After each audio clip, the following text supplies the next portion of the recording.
That was really cool. And there's the bard Artificer who's in the corner, like tinkering with his little box. And he's like, guys, watch this. And then taps it and it like plays a little drum beat. They're like, ugh, this idiot. Like, why are we traveling with them? And when Guys, I got it up to 240 beats per minute. Yeah. Nobody wants to listen to that shit. As they just have fucking, they're spinning poi. And fucking lights everywhere. Rave, Artificer, Bard.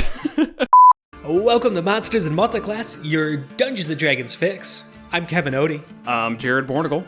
I'm Will Meldon. And we'll be hanging out with you for a while to talk about anything and everything Dungeons & Dragons related.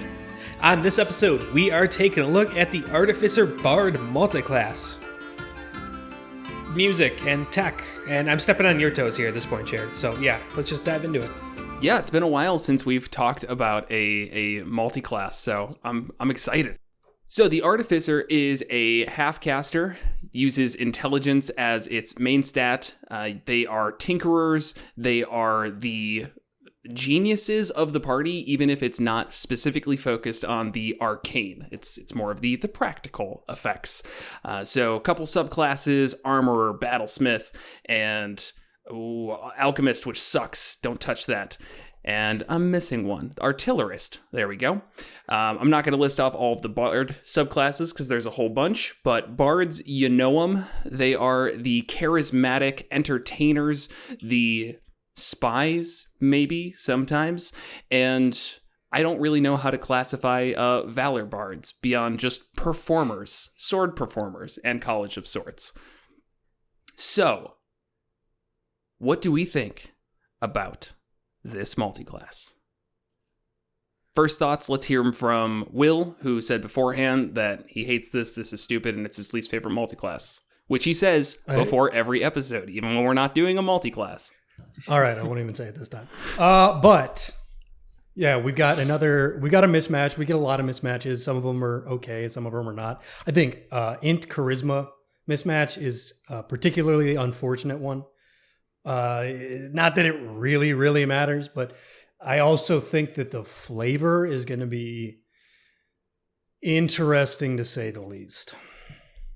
Yeah, that's fair. I mean, I think this has a lot of flavor opportunities, and I don't immediately hate it. Like, it's not like when we talked about the Monk Sorcerer, which is one that always just kind of feels weird to me from a flavor perspective. This, there's some things about.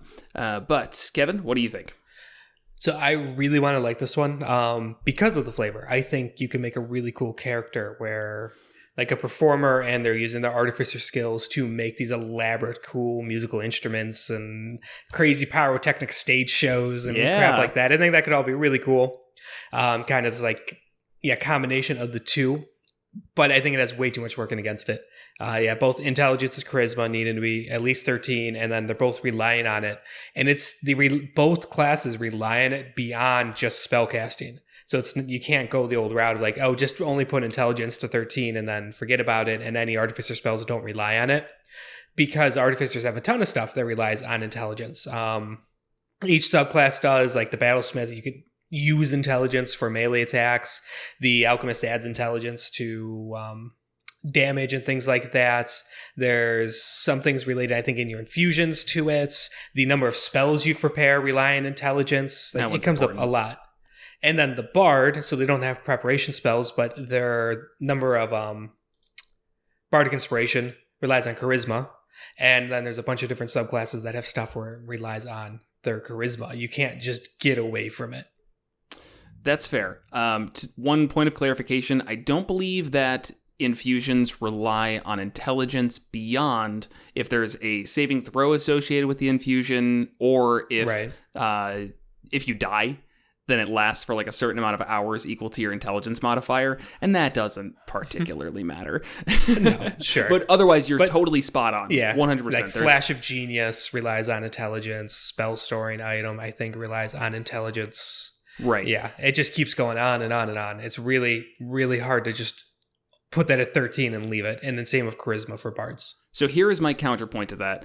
There are a lot of ways with Artificer that you can use intelligence instead of other other ability scores and get away with it. For example, the Armorer Artificer means you don't really have to care about strength in any capacity, and you can get a really, really high AC. And that also can mean if you ignore melee, which really between these two you probably are going to, you can also ignore dexterity. So that lets you focus on now 2 stats mainly, and then the third stat of Constitution, which is always important to some extent. I don't think you're going to be feeling it too hard of being too mad multi-attribute dependent if you play things correctly. Correctly is not the right way to put that, but if you play it intelligently, which I don't think is going to be impossible. See, I really disagree on that. I want to say not having to focus on strength being a saving grace, because artificers don't focus on strength and bards don't focus on strength. Dex still matters. Dex always matters. It's your initiative. It's very common saving throw. Also, then, like if you specifically mentioned Armorer, like if you go the Guardian, their Thunder Gauntlets are simple melee weapons, which is a strength attack. And you could entirely ignore those, take just the heavy armor and do the, what's that second one? The Infiltrator? Yeah, the Infiltrator, which isn't as great. Right, which is a ranged weapon attack, which requires Dex. Okay, that's fair. But even then, you get heavy armor proficiency, something that you can't get from anything else. Wait, never mind. Use your intelligence? You could use your intelligence for both of those. Okay. I was trying to look into it while talking at the same time. Right, same. Yeah. So, great. So there, yeah, you only need intelligence. You get up to 18, maybe 20 AC, something that's not easy to do as a bard. And something that I think a lot of people, when I say a lot of people, I mean the 5 minutes of research I did on this multi-class beforehand, a lot of things people don't bring up is that the bard does not get many damage cantrips at all. They get, what is it? Is it Dissonant Whispers? Is that the spell? I always mix them up. Vicious Mockery. Vicious Mockery. I always mix up that. And that's really about it. Yeah. Artificers, on the other hand, get a pretty good amount of damage cantrips. And I feel like that's something that actually does hurt the bards. Now, if you're looking from a totally optimized perspective, there are obviously better classes to multi-class into. I feel like you're understating that. There are extremely good classes. I keep saying subclasses. There is an incredible combination just sitting right there for you to take. Yes. One of the best, in fact. Every class would benefit from a dip into Hexblade Warlock, but that's not what we're here just for. Just any Warlock. Any Warlock, sure, but Hexblade Warlock specifically. Sorcerer too. So I do really think that you could get away with just these 2 stats, and now you've got better cantrips, you've got better armor. Even if you don't do Armorer, do bards get medium armor? That's a question. No, they do not. I thought so. Unless you go one of the subclasses like Swords, Valor, and maybe one other that I'm forgetting. So I don't think Swords even does, but you do. Never mind. Perfect. It's not important. Yeah. You don't even get shields proficiencies with Bard. But if you multi-class into Artificer, you get medium armor. You don't slow down your spell slot progression for 1 level. You're going to slow it down if you go multiple. That's the way it goes. Mm-hmm. And you get some, again, a lot of armor proficiencies that I think are pretty nice. And if you did go the Battlesmith route that gives you your Steel Defender, then you really can just focus intelligence and charisma, but then you're really locked into just going Artificer because that class scales so linearly that if your Steel Defender doesn't get additional health, you're really kind of wasting your time dipping into it. Right, and then you're also fighting for bonus action of commanding your Steel Defender or giving out a Bardic Inspiration. Great point. Thanks, Jared. Well, I didn't think of that. You're right, though, and that's something that I think is hard enough with the rogue bard you're playing right now. I think there's a lot of times where you're holding on to your bardic inspiration because you're like, well, I need my bonus action to dash or disengage or whatever else to fit this situation. So you kind of hold on to that bardic inspiration a little bit longer than I think you'd like to. Oh, right. So back on the ability scores. So I know we could get both to like 16. One Where usually we talk in the sense of point buy because that's what we play, and if you're rolling for stats, then it's kind of hard to have a conversation on that. Yeah, in some senses, quite literally. So you have +3 in each, which is really not great for your main casting stat for either. Like, there's a really big difference between having 3 Bardic Inspirations and 5 Bardic Inspirations, or having +3 damage or +5 damage to something. What level? And the same with the saving. I mean, that would be level 1. And so then at level 4, you could get 1 up to 18. That's a normal progression. Sure, but then the other one's behind, and then you only took... I'm sorry, I guess you have to be level 1, you could get to those stats. Then at what point do you multi-class versus... Because then that gets messy too. Your multi-classing usually slows down your ability score improvements, and you're in desperate need of them. Because also then your spell attacks and spell saves are taking a pretty big hit. And that's fair. I think it would really depend on what you plan on leaning into more, Bard or Artificer. This is by no means a class that you can toe the line back and forth and get like a 10-10 build that's going to feel as strong or stronger than a normal level 20 character. Right. But I don't think you're going to be so far behind with it that you're going to feel useless by any means. I think that having a little... So the way that I would build it is probably leaning into Bard, going a 3-level dip into Artificer, most likely Armorer, because I do think that one's the simplest to go. And this is from a purely optimized standpoint. And I would probably leave the Intelligence at 16 for a good amount of time. And your plus to hit or your saving throw for cantrips isn't going to be as high, but that's kind of a last resort anyways. For the most part, you're going to be casting spells. You're going to be doing other things. Casting spells. It's really just casting spells. But when you do need to cast a cantrip, I think it'd probably be worth it to have maybe only +3 instead of +4 when you're trying to account for whether or not you hit. In most situations, we're talking about a 5% difference, and writing off an entire multi-class because of a 5 to 10% difference just doesn't seem right to me. I have no problem doing that. It's that in combination of other things. It's the fact that also then keeping it low, as I said at the beginning, there's a lot that both classes and the subclasses rely on that ability modifier for. It's beyond just spellcasting. There's been other multi-classes where you have mismatched spellcasting attributes, abilities, that we still ultimately kind of liked and recommended. We don't really recommend, but I'm doing quotes for everyone in the podcast. I don't recommend air quotes. Yeah. Because the base class doesn't really use it any other way. So you can kind of get around it where careful what spells you pick, except that you might hit or something land a little bit less, that sort of deal. But like I said, there's a ton, especially for the Artificer, that uses intelligence. And I think you're really hurting yourself keeping that lower. But you're saying with only a 3-level dip? Because I don't think there's too much that relies on intelligence for that low of a dip. Beyond the saving throws and prepared spells. Those are the two things, which aren't small. Yeah, saving throws, attack hits, prepared spells.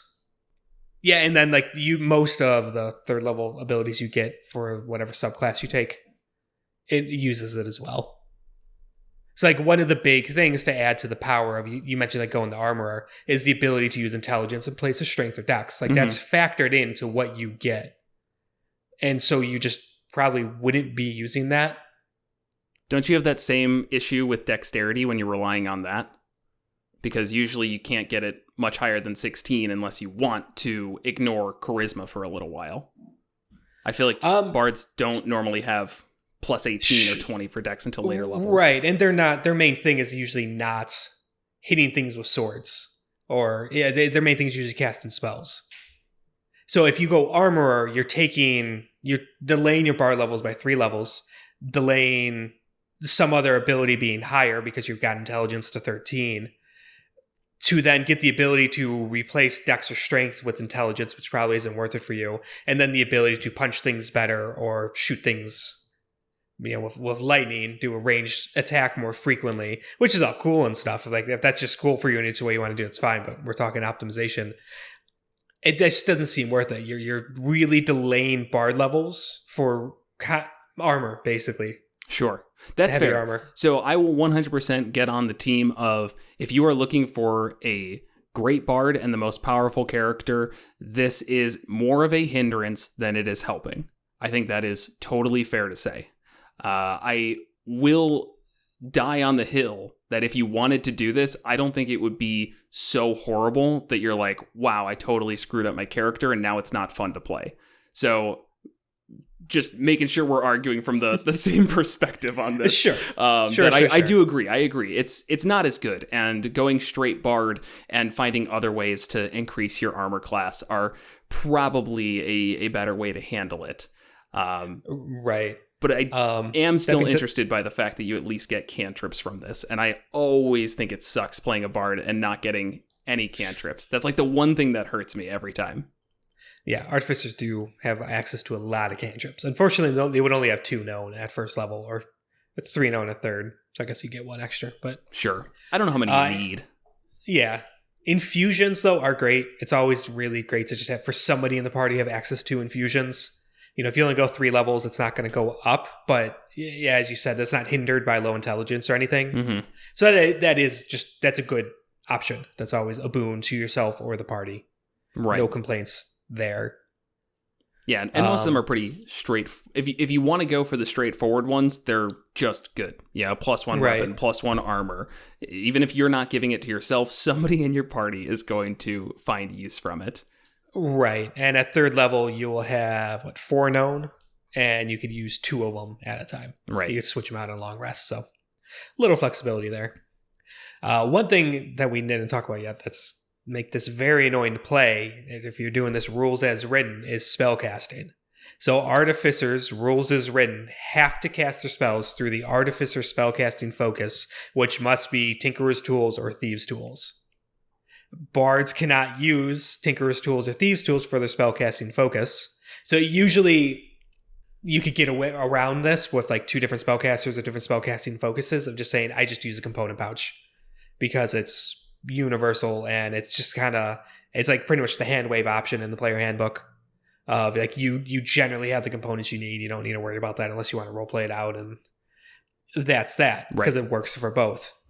That's not the case in this one. I'm raising my hand for people who can't see. The Armorer lets you use the armor as a spellcasting focus. For Artificer spells. Sure.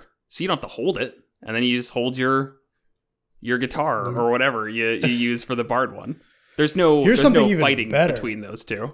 You literally can use your infused items as an artificer in place of the tools. Oh, that's true too, can't you? So you could theoretically create an infused violin or whatever, but that's not really in there. And this is going back to Will's giant book of multiclassing. Extremely specific multi-class requirements is we need some way to make a magical electric guitar for the artificer bard.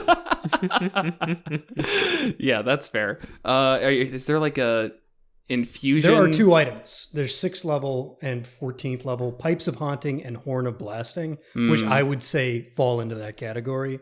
But they're, far away, and they're totally not intended for this purpose. Right. Yeah, I was trying to look through the replicable items that the Artificer gets to see if there's any that shoot lightning. And I also don't know, for the replicate magic item, you don't touch an item. You pick an item on the table and you make that item. So your DM would have to still be cool and say, oh yeah, you can infuse your loot with that magical property. Which, personally, yes. Let that happen. Oh, hell yeah. That's so cool. Though I still don't see any that are, shoot lightning by any means. So you're not going to get your electric guitar. Sure. Or I like the idea of just kind of working out. So you're still using the Thieves' Tools or Tinkerer's Tools. And it's kept really vague of what those are to an Artificer because they're literally using it to reproduce spell effects. So it's not just a little booklet of lockpicks or something. There's definitely more to it. Right. So it's just kind of this bigger elaborate thing that you could also play as an instrument. Your lockpick set? Well, I was going to say that's more than just a lockpick set. Sure. The kind of implication here, if you're reproducing spell effects through Thieves' Tools, it's like, obviously they're saying Thieves' Tools as a placeholder because it's just like kind of there, but it's, you kind of like get creative of what is it? It's like a little box where you like reconfigure it every morning and now produces 6 different spell effects, that sort of deal. Right. And I don't see any reason why, just work it out with your DM where that could also play music. There's like, it's a music box. Yeah, different size metal bars and stuff that you can like hit on for percussion or strings in it as well, and so it's kind of this all together thing.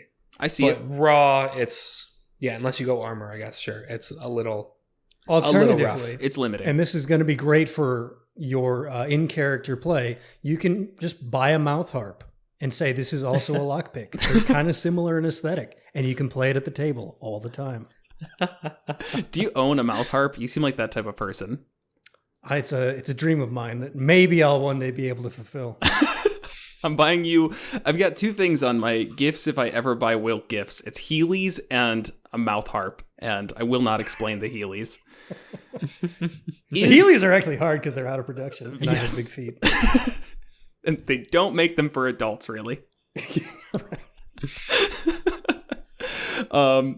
Is there much of a reason on the other end here to do like a small dip into Bard? Because I feel like you're going to run into a lot of these same issues where you're like holding back Artificer and what are you really getting out of Bard? I feel like it's hard to justify a dip into Bard if you're not going to level 5 as it is, because getting Bardic Inspirations back on a short rest is quite important, and your Bardic Inspiration die goes up to a D8. Yeah, 5th level is a good one for bards. So is 3rd though. So if you go 3 levels in, you get some more spell casting. I wouldn't say access to many different spells. Their lists are not that wildly different, best I could tell. So I don't think there's really anything worth chasing there, but you get some more spell slots too. Your spell progression will go faster. That's a good point. You do still get Bardic Inspiration, even though it doesn't come back on a short rest. You still get it. Jack of all trades, which is really great. The half your proficiency bonus added to everything you are not proficient in, including initiative. Song of Rest, a little whatever, but it's there. Free D6 when people take a short rest. Sure. And then expertise at 3rd level, so double proficiency in 2 skills is really nice. And then whatever Bard College you take. So if you go lore, then you get cutting words. You get bonus proficiency, so 3 new skills, and then cutting words, where you can, as a reaction, use your Bardic Inspiration to lower an enemy's like ability check, attack roll, damage roll, things like that. Okay, so you actually could get something out of a 3-level dip into it. And I'm sure there's at least some spells that aren't on the Artificer list. I say I'm sure, but I'm guessing there's some spells that aren't on there, seeing as bards are a little more support-focused than Artificers. When it comes to their base spells, just a little bit. I don't know. Artificers they're like in an in-between state.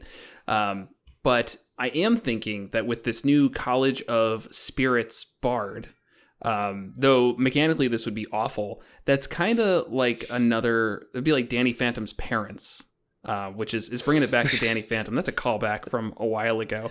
But I can't quote an episode for you, but that's what comes to mind to me, is you have somebody who tinkers mechanically and has used those interworkings to find a way to contact the spirits. And that seems worthwhile to me. That's a good class. Sure. That could be fun. I strongly disagree, but don't even want to get into it. That's truly what podcasting's about. So on your actually intellectual point around Bard not being a terrible tip, I think that getting the expertise and Jack of all trades also does seem pretty fitting with the Artificer. I think there is kind of a savant style to the Artificer that has some flavor overlap with the Bard, and you'd really be able to show that. And so even out of combat abilities, you're going to have some pretty great tool usage as well as skill abilities out the wazoo. So yeah, there's I know we always go back and forth about, do we talk about these in a bubble or not? Because if not, if you talk about it in comparison to all other multi-classes you can take, Artificer Rogue is probably a much better bet, because you just need Dexterity 13, which you're going to be useful anyways. Sure. Probably bump up to 14, maybe even 16, go crazy. You're not like screwing up spellcasting or fighting with that, with different things, and you're still going to get like expertise. I feel like it. Go ahead if you weren't done. No, I think that was it. Expertise. Okay. The cunning action, that was it. Yeah, bonus action, dash, disengage, things like that. So, yeah, that's totally fair. I think if you're going specifically for the skill monkey aspect, then rogue is going to be better. But again, rogues don't get medium armor. Rogues don't get shields. Rogues slow down your spell slot progression even more than Artificer does, which one level into Artificer doesn't. I don't know if you'd really want to do just one level into Artificer, but regardless, it's a bigger slowdown. So I feel like I was talking Artificer in the Rogue, not Bard in the Rogue. Oh, Artificer in the Rogue. Interesting. The only thing that's a little wasted is sneak attack. Though, can you use that with your gauntlet? I don't know. This isn't the Artificer Rogue episode, but did we have that episode already? Because if so, I hope we talked about it, but it might have been before Tasha's, in which case we wouldn't have talked about it. Right. I think the problem was because it's not finesse. Well, there's the range one. You have the one, lightning one for the infiltrator armor. That might trigger sneak attack. I don't know. I think that does. Like I said, that is not something I'm prepared to talk about, so I don't know off the top of my head. It's a simple ranged weapon. My gut says yes, and tell us in the comments if you've looked into this and we're wrong. And by the way, make sure to like, subscribe, and ring the bell, and subscribe wherever you get your podcasts. Had to get it in there. Supposed to do it earlier. What about any subclasses for the Bard that are particularly of note? I feel like you mentioned some earlier, like the did you say lore? Because that's always a good one. Lore is always a good dip, almost for anything. Yeah, no, that's fair. Almost anything out there. Even when I was saying, just first 3 levels in Bard is a good dip. And I know I came into saying like, oh, I don't really like this. And then I said, oh, but what about these 3? And here's all these really good things you get. That's more of a tribute to Bard than this multiclass. Like, I mean, it's early Bard is really great. You get a lot of really good, useful stuff. Sure. That's fair. I feel like College of Creation could be, from a flavor standpoint, fitting. Not so much from a mechanic standpoint, because I just don't get the point of that subclass. That we did talk about at length. The first 3 are okay, though. Like the motive potential. Yeah, I guess so. I think they're completely dissonant. They're like philosophically on the opposite ends of the spectrum. There's really creating from the Song of Creation and then creating from tinkering. Yeah. What about if you tinkered and you've made a device that taps into the Song of Creation directly, and 3 times a day, because you can only get your intelligence your charisma up to 16, you can inspire people. It's terrible. I feel like that's actually pretty good. I like that, yeah. And I feel like in general, and you're inspiring them by like playing the Song of Creation through this device that resonates with it or something, and it touches people. Yeah. That's honestly, then you get the motive potential with it, which is cool. So it's like a souped up version, and yeah, I liked it a lot. I like that more just being grumpy than like College of Valor and Swords getting bardic inspiration, because that always seems weird to me. Because it's like, how are you inspiring people? I'm throwing my swords around and I'm looking real cool while doing it. Like, okay, that's not helpful. Right. I never got that from a flavor perspective. I don't care about mechanics. College of Eloquence is a good one. The Orator. Yeah. If you kind of want to go smooth talking about it, because you got like Silver Tongue, where persuasion and deception checks are all minimum of a 10. That does seem nice on a roll. And then the Unsettling Words. So as a bonus action, expend Bardic Inspiration. You roll it, and then the next time they make a saving throw before the end of your next turn, that number is subtracted from it. I really love ways to lower an enemy's saving throw. Yeah. And that could absolutely pair up well with Artificer spells too. Like you could do this for yourself, bonus action, do this first, and then cast it. Yeah, it's not a spell, like cast an action as a regular spell. And yeah, just got to find an Artificer spell that targets saves. I'm sure there's some. I'm not as familiar with the Artificer spell list as I am every other spell list, because all I think is like it's just the wizards, right? But it's not. There's like just random things not on there. Right.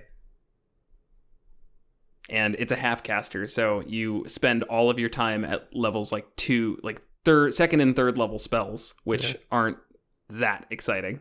See, but they get fairy fire. That's always worthwhile, lowering someone's save. True. Can at least put it on, or lower one person's save. Yeah, I guess. There's heat metal, which is just a great spell in general.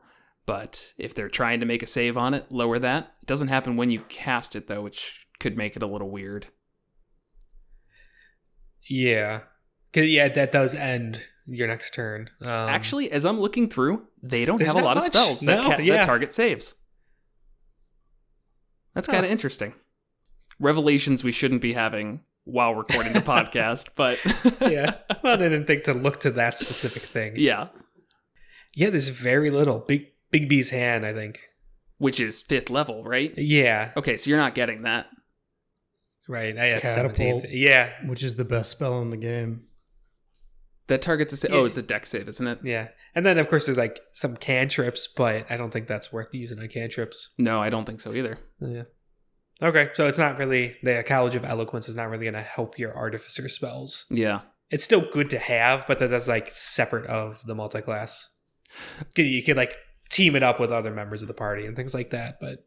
So for a Who haven't stunted their spell progression to this extent. Right. From a 1-level dip into Artificer, you could get, if you were a College of Swords or Valor, you would get... Oh, you already get medium armor from one of those, don't you? Both. From both? Never mind. This is not worth it.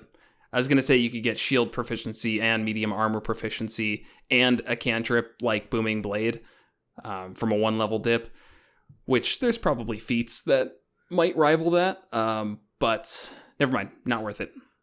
I think... Don't bards just get Booming Blade? I actually, for some reason, thought they didn't. But they get cantrips, so they probably do. No, they don't. They don't? We think that because my bard has it, but that's because he's an arcane trickster, and arcane tricksters get it. That makes me feel less crazy. That's because I had something in the back of my mind that was that people would use magical secrets to get Booming Blade, and that really upset me. So you can have a spell off of any class list. What do you want? Booming Blade. God damn it. It sounds like a move I'd do.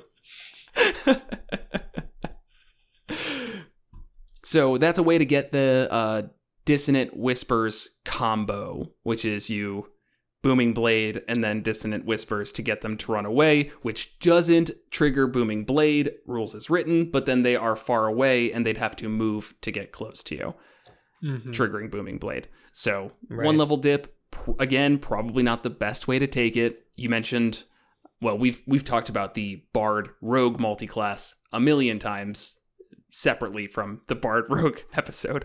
It's just a fantastic multiclass, and 1-level dip into Arcane Trickster would also get you that. Right. Well, 3 levels in the Rogue, and the one you take is Arcane Trickster. Which actually runs into, in some senses, the same ability issues. Like, it's Dex to multiclass into Rogue, but Arcane Trickster uses Intelligence. Oh.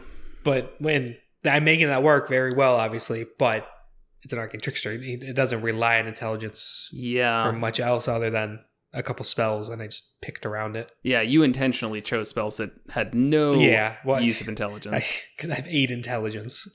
Yeah. -1. It shows. Yeah. That's a hit on Embers, not on you. Thank you. I will make it very clear when my digs are directed at you. This is not like a reason to do this, and you could do this without multiclassing into Bard, but I love the imagery of, so the Artillerist Artificer, like their cannons, being like giant speakers. Ooh. That do different things. So like the Protector is like playing this. Oh, I like this. Different songs for different effects. Yeah. Exactly. Yeah, if it's Protector, it's playing something that's like gets people really pumped and like in the game, and like so they get their temp HP and all that. Force Ballast does just this tunes into this really deep bass note that just sends a shockwave across. I don't know about Flamethrower. What do you mean? Pyrotechnics. it's the music will literally melt your face off. Okay, there we go. That actually works pretty well for Steel Defender as well. just the idea of having speakers on your little robot dog just makes me happy. I don't think it has... It could also do like the Force Rend and the other stuff from it. You have to go way farther than that. You got to be like, this is... My Steel Defender is a beatboxing orangutan. Yes. That's so sick. I was actually thinking, you mentioned this earlier, Kevin, the ability to... not ability, the flavor aspect of them putting on a show with their Artificer stuff. And Artificers specifically at first level get that magical tinkering, which is generally pretty worthless. And this isn't going to change your mind on that at all. But you can tap it to emit a recorded message that can be heard from 10 feet away. And you could totally use that as a drum track. So you just like pre-record a drum track and then you could just like, keep it going and one man band it. So that's a reason. It can't be more than 6 seconds long. That's all you need. I assume you can loop it. Yeah. Okay. And you literally just put it on your foot. So you just keep tapping it every 6 seconds or something. Okay. Well, that was my initial thought with his multiclass, is just like a bard who's way too into his effects pedals. Yes. Yeah. And all this is great and flavorful, and I love it. But you don't have to dip into a bard to do this. You could just be an artificer who does this stuff. No, the thing is, it's great, but it works so much better outside of the game known as Dungeons and Dragons. Sure. If you write a comic about this guy, it'd probably be hilarious. I still will stand by that. If you're like actually playing a character, you're playing an artificer, and maybe they start to get interested in music, then you're like, okay, I'll take a 3-level dip into Bard and kind of reflect that with the mechanics. That was a worthwhile dip, and maybe it made your character more fun to you and let you play up the musical aspect more as well. Great, that's a win. Or if you're the Bard and you get super into putting on these elaborate shows, and so you want to dive into the more technical nature of things, great. You've built up your character and made it more special to you. And I don't think you've just like shoved it in the garbage and destroyed whatever build you had. Maybe. Because if this is like, so if this was not a planned out thing, what are the chances are the stats going to be high enough? 100%. I always put intelligence up. It's not a dump stat at all. So what if you're the artificer, then you're going to get charisma up there too? Super charismatic. Yeah. No, you're right. Most likely that's where these stats will not work out. Yeah, I like the idea of that kind of natural progression of multiclassing and all that, but there is a pretty big barrier of the ability score improvements. And kind of, that would have been a good answer with, back in our 100th episode, we were talking about fixing multiclassing and 6th edition stuff. And like a different way to add a barrier to multiclass, it's not ability score improvements, because it really does take away this kind of natural flow of like, oh, this thing progressed in the story, so now I'm going to multiclass into here. It's like, nah, my ability scores aren't there, because why would they be? Just a better way to handle it. I don't know how. I don't have an answer, but I do. Feats. It's kind of there already. There's like the feats that let you replicate a single piece of that class, and it seems like that would probably handle it enough. Just beef those up a bit. Or something along those lines, yeah. Okay. So, yeah. No, you're right. Naturally, this most likely won't happen unless you do roll for stats, which, as we said, is hard to have a formal discussion around. But if you find yourself with 14 intelligence with your bard, and you have a good reason to go into Artificer, maybe you throw your next ASI in there because your charisma was already 18 and you're like, how many ability score increases do I need? I can put this into Artificer. The one thing that I will point out as an example here that's very near and dear to our hearts is our resident warlock Eldritch Knight, who had 12 charisma when they started this campaign and is now at 14, maybe 16 charisma with their warlock. And I think it's like 7 Eldritch Knight and 6 warlock now. And I've never felt like, yes, they've been bad. They've been held back in comparison, but I've never felt like, wow, what a drain on the party as a whole. Maybe you guys have, but you're on the other side. A little bit. He misses a lot. He does. I think that's more from his choice of what he does and when he does it, though, more than the dice rolls. But Sure. that's I'm curious now to see. So even though we were both kind of laughing about this, saying, "Oh, maybe he's a little detriment of the party," we don't hate. At least I don't hate having him around. Sure. Like, cause it's fine. Like, he's fine. Like, he's fun to play with. The character's interesting. You just balance encounters a little differently. Like, it's okay. Right. But we're kind of here talking about, optimization builds a little bit. And it's like, all right, different conversations. To some extent, with how absurd you guys can be, I almost need that. I'll take one character who's not fantastic. Let me pull it back a little bit. Right.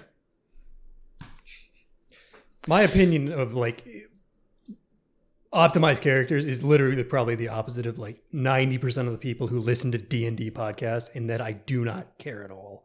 I think it's the least important aspect to the game. But I still come on here to complain about it. Yeah, that is funny, isn't it? Yeah. But I 100% agree, because I feel like from a DM's perspective, I can adjust balance as needed. And if somebody's character isn't specifically as good, unless it affects me targeting them, because I feel like if I target them, it'll be a detriment to the party. Usually them missing or not getting their spells to take it's not ruining anything. It's really not. It's usually just, as long as they're having fun with it, it doesn't matter. Yeah, there's the thing. So, and I would imagine, again, we're kind of guessing on our audience here. I would imagine most people who take the time to listen to an hour plus D&D podcast every week, they care at least a little bit about it. I do. I love role-playing, and I want to make sure I have in-depth characters. I will make decisions for role-playing reasons that hurt me mechanically. Yes. But if I feel like I am seriously falling behind the rest of the party, I will be bothered. I won't too. like the character. I agree. I don't need to be the best. I don't need to be the main character blowing everyone away, but I need to be comparable. Otherwise, it just bothers me. It's just how I'm built. It's how I like to play games. It's how I have fun with it. No, I think that's a very fair perspective. It just depends on the person. The only thing that I will say that I don't like is if you were saying that you're bothered by other people at the party not keeping up. Because they're having fun, but they're holding us back. They're not keeping us up. We'd be fighting greater demons at this level if it wasn't for them. And it's but I'm not throwing greater demons at you because it doesn't matter, and you get your moment to shine because yes, you're strong mechanically, and they're still having fun because they're having fun and they're not obsessed over everyone else's character shining or not shining in combat. Right. I think the only situation where I would be upset by somebody bringing somebody mechanically suboptimal is if there was a talk before. It's all right, this is going to be really deadly, and the DM saying I have all these really strong, cool monsters I want to throw at you and really go push you guys mechanically and tactically, and see what you could really do. And then someone shows up with a Bard Artificer. Right. Because I wanted speakers on my Steel Dog. And it's all right. I mean, that's not what we talked about. Yeah. We talked about the beatboxing orangutan. It's true. We did talk about that. At least show up with the beatboxing orangutan. Yes. No, I think that's counterpoint to that. Entire counterpoint to that. If you are the guy who is bothered by that, first get over it a little bit. And then roll a grouchy old battle master and loop that into your character.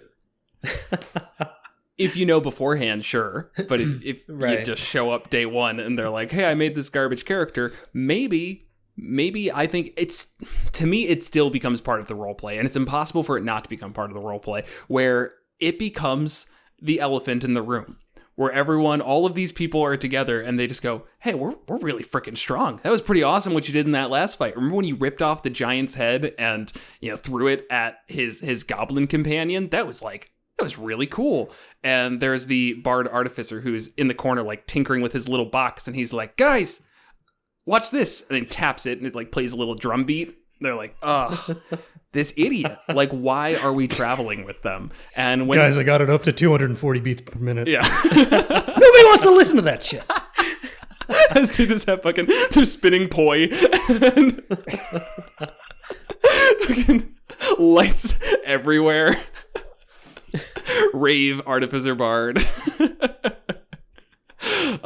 Yeah, but then the party, maybe when that character goes down, maybe they all look at each other and just go, he's not worth it.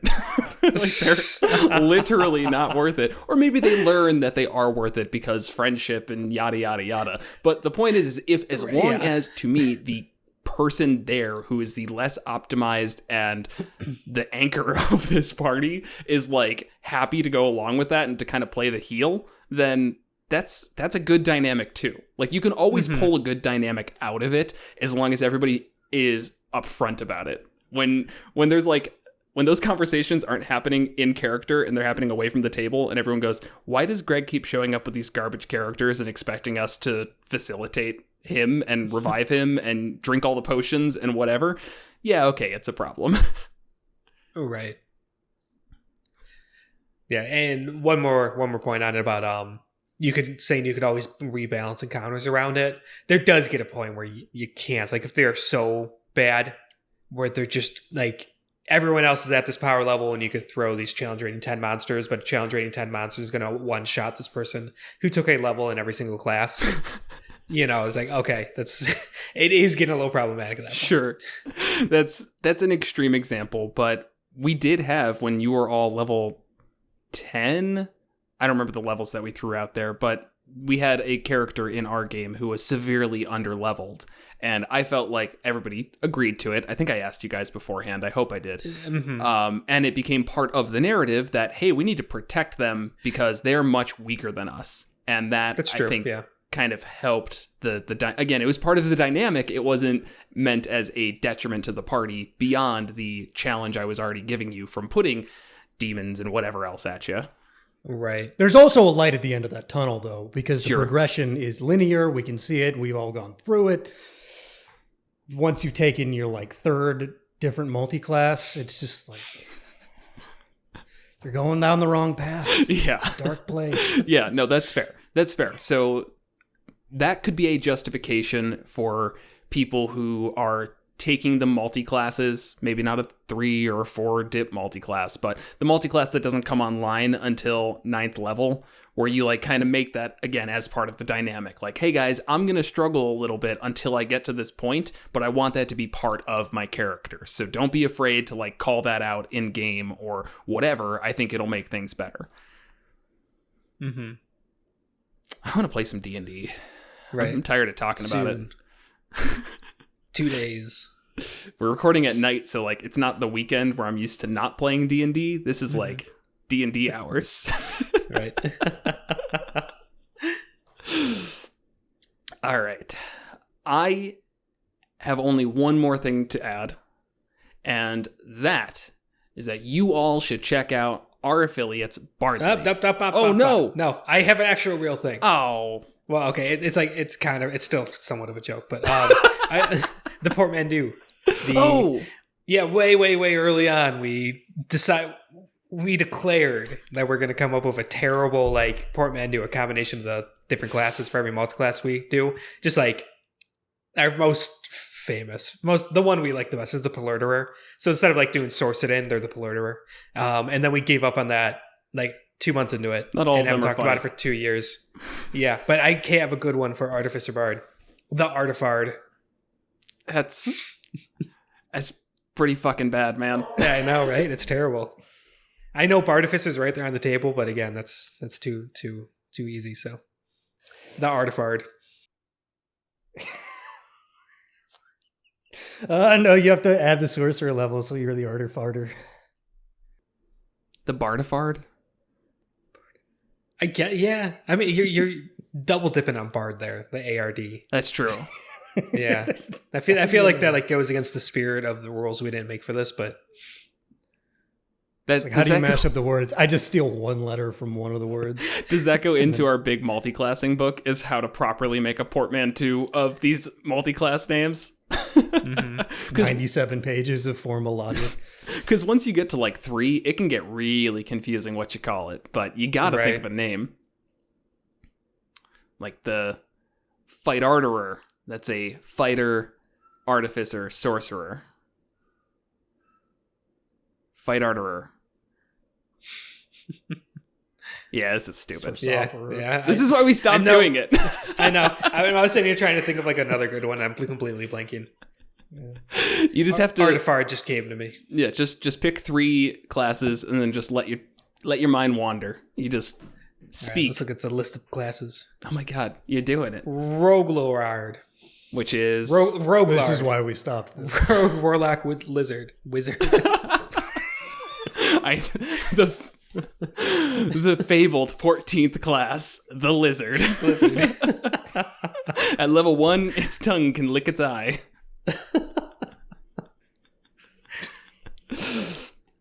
Anyways, I think you're going to talk about Bardley. I was, but they're dropping their sponsorship of us. Yes, so any Bard episode, we have to bring up Bardley, because what is a Bard without their music? And as a Dungeon Master, what are you without your music? Which is actually a really bold statement. Some people don't use music when they play, and that's really weird to me. But if you are a person like me who uses music while they DM and doesn't want the person who keeps playing Blink 182 because this song is like totally relevant to the situation and actually care about verisimilitude, I can recommend to you Bardly.io above all. It's better than your YouTube playlist. It's better than your Spotify playlist, because Bardly allows you to choose situations and match tension for those situations to give you a perfectly, professionally crafted soundscape for your game. So check out Bardly.io and use the code MNM50 to get 50% off a 3-month subscription. And tell all of your friends that Monsters and Multiclass sent you. That's what the code's for, Yeah. But also share it with your friends. Disseminate the information. And lastly, thank you, as usual, to our patron list, which I don't know how we'll handle this because I do want to say it. Maybe it'll scroll up now. Maybe. That'll be tough, wouldn't it? I don't know how effects work. I don't do video editing. So thank you, Edgy, Home Bakery, Adam A, Star Shinobi, Sentinel D20, Isaac M, Vincent M, Joe P, Jeff W, and Bob, who needs no last name because we all know Bob. That's it. That's the episode. Cool. Thanks for watching.